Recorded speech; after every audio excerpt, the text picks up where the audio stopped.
What's up? What's up? What's up? What's up? Oh, oh, kinh co.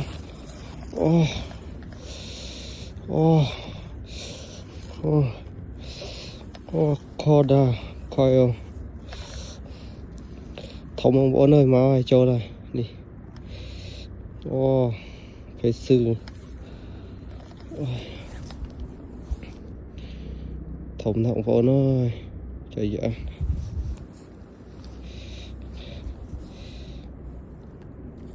Trời dạ.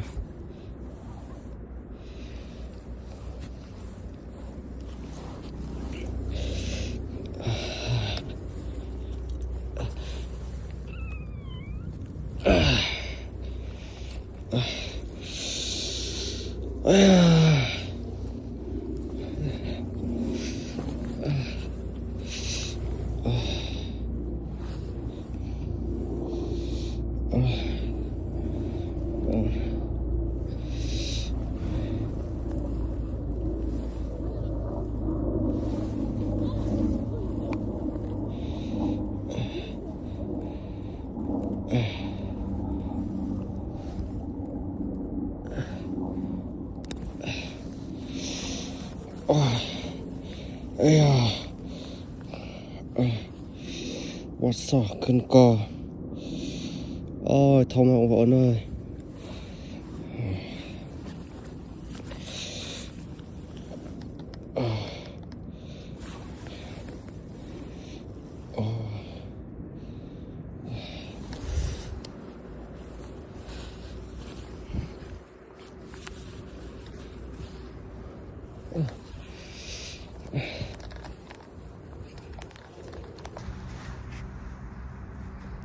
Con trâu lên đi.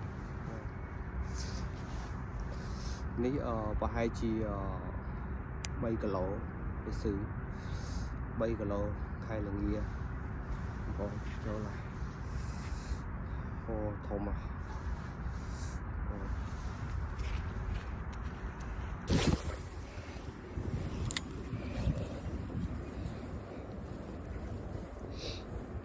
lời vừa mà lên khai là nghĩ ông phồn là vì chỗ đám khai mùi á chỗ đó khai mùi hay ông phồn giờ mà lên phế sư ông phồn